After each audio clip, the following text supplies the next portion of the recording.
Globalization, pros and cons. In our modern world, borders feel less and less like barriers. A product made in one country can be used in another thousands of miles away. A song recorded in a small studio in South Korea can top the charts in New York.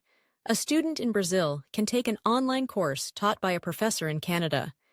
This is the world of globalization, a world where ideas, goods, services, people, and cultures move across borders more freely than ever before. But while globalization has opened new doors, sparked innovation, and brought people closer together, it has also brought with it deep challenges, growing inequalities, and a sense of cultural loss. So what does globalization really mean for all of us? How has it changed the way we live, work, and connect? And what are the pros and cons of this interconnected world? To understand globalization, we have to look at how it began. Trade between civilizations is not new. People have been exchanging goods for thousands of years. But the pace and scale of globalization today is something the world has never seen before. Advances in technology, transportation, and communication have made it possible to conduct business across continents within seconds. Giant shipping vessels carry goods from Asia to Europe in a matter of days. The internet connects consumers and producers instantly, and social media platforms allow ideas and cultures to travel faster than ever. Because of this, globalization has boosted economic growth, especially in developing countries. It has created jobs, lowered the cost of goods, and expanded access to knowledge and opportunity.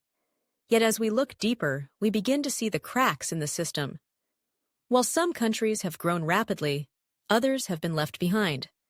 Globalization has created a competitive market, but not everyone has the same tools to compete. Rich countries often benefit more, while poorer nations struggle to keep up. Local industries can collapse when they are unable to compete with cheaper imported goods. Small farmers might lose their land to large corporations.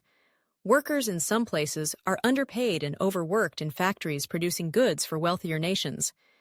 And this imbalance raises a critical question: who really wins in globalization, and at what cost? Moreover, globalization doesn't just affect economics, it also transforms cultures. As Western brands, movies, and values spread around the globe, some fear that local traditions are being erased. Language, food, clothing, music. These things tell the story of a people. And when they are replaced by global trends, that story starts to fade. But at the same time, globalization can also celebrate diversity. It introduces people to new ways of thinking, new flavors, new beliefs, and new experiences. Through travel, exchange programs, international friendships, and digital communication, cultures mix and enrich each other. The key is balance, preserving what is meaningful at home while remaining open to what is different abroad. In addition, we must talk about the environment. Globalization has fueled industrial growth, but at a huge environmental cost. The transportation of goods around the world burns massive amounts of fossil fuels. Factories, especially in countries with weak environmental regulations, contribute heavily to air and water pollution, and consumer demand in wealthier countries leads to the overuse of natural resources in poorer regions. But globalization also means that knowledge and innovation can spread faster. Green technology, renewable energy, and global environmental movements have all benefited from the interconnectedness of our world. If we collaborate globally, we can also solve global problems. And then there's the impact on our personal lives. Globalization has changed how we think, how we shop, and how we relate to one another. It allows us to enjoy products from all over the world: coffee from Ethiopia, electronics from Japan, clothes from Italy. It connects us through entertainment, watching films, listening to music, and playing games that cross cultural boundaries. And it brings us closer through social networks, virtual teams, and shared global concerns. But it also creates pressure to conform. People may feel like they need to dress, speak, or live a certain way to fit in with global standards. And this can lead to identity confusion, especially among young people who are trying to find where they belong.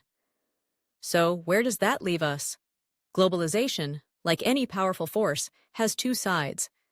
On one side, it offers opportunity, innovation, and connection. On the other, it can deepen inequality, harm the planet, and weaken local cultures. The question is not whether we should accept globalization, it's already here. The real question is, how do we shape it to serve everyone more fairly? Governments, businesses, and individuals all have a role to play. We must make trade more ethical, protect workers' rights, and ensure that developing nations aren't left behind. We must preserve cultural heritage and protect the environment while encouraging global cooperation. Ultimately, globalization is not just about money or markets. It's about people. It's about understanding that what happens in one part of the world can affect another.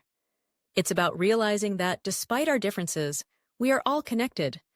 And in that connection, we find both the challenges and the solutions to the biggest issues we face today. If we approach globalization with empathy, awareness, and responsibility, we can build a future where the benefits are shared, the burdens are balanced, and every voice is heard. Because in this global story, we each have a part to play, and the choices we make now will shape the world of tomorrow.